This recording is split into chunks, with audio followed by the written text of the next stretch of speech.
అమరావతి మన రాజధాని ని కట్టుకునే నిర్మించుకునే ఈ సమయంలో ఇలా అమరావతికి వ్యతిరేకంగా మాట్లాడిన ఏ మాట కూడా క్షమించరానిది. అసలే ఒక రాజధాని లేకుండా బాధపడుతున్న ఆంధ్ర రాష్ట్రానికి ఇది మరో దెబ్బ లాంటిది.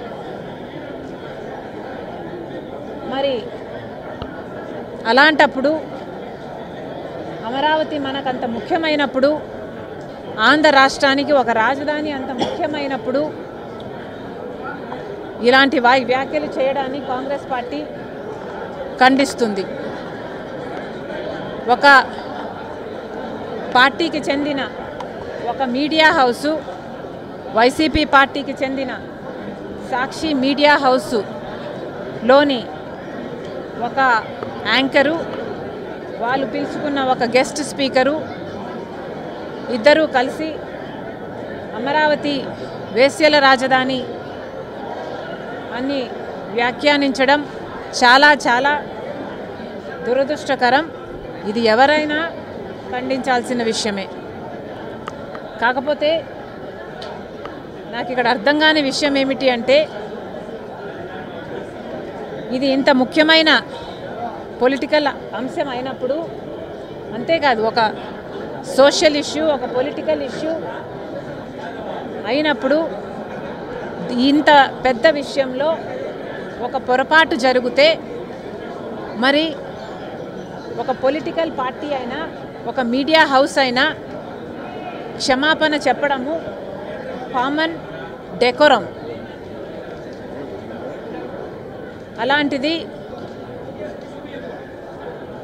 మీడియా హౌసే ఒక పొలిటికల్ పార్టీకి చెందినప్పుడు ఆ మీడియా హౌస్ చేసిన కొన్ని వ్యాఖ్యల వల్ల కోట్ల మంది ప్రజలకు ఆవేదన కలిగినప్పుడు ఆ మీడియా హౌస్ అయినా, ఆ పొలిటికల్ పార్టీ అయినా క్షమాపణ చెప్పాలి. మరి ముఖ్యంగా సాక్షి మీడియా హౌస్ నడుపుతున్న భారతిరెడ్డి గారు, సాక్షి మీడియాలో ఇంత ఘోరం జరిగింది కాబట్టి మీరు క్షమాపణ చెప్పడంలో తప్పు లేదు, అది మీ బాధ్యత.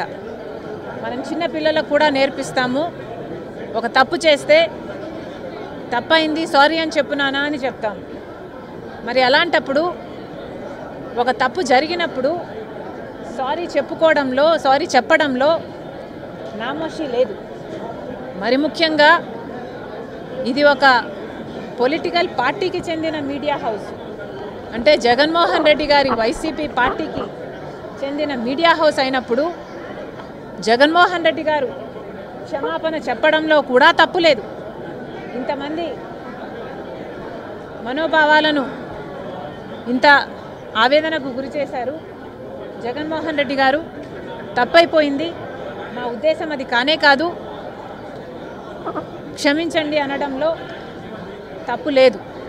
మరి వారు ఎందుకు సంకోచిస్తున్నారో, వారికి ఎందుకు ఇది నామోషిగా అనిపిస్తుందో నాకైతే అర్థం కావటం లేదు. సజ్జల రామకృష్ణారెడ్డి దాన్ని సమర్థించారు మేడం. ఈరోజు మీడియాలో వచ్చిన దాన్ని వాళ్ళ వ్యాఖ్యలు మంచిదని సజ్జల ఇవాళ సమర్థించినారు. నాకైతే ఈ న్యూస్ అప్డేట్ లేదు, కానీ నాకు చాలా ఆశ్చర్యం వేస్తుంది. కానీ నాకు చాలా ఆశ్చర్యంగా ఉంది.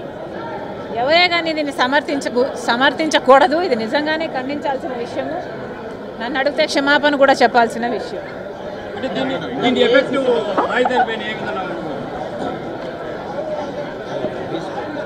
దీని ఎఫెక్టు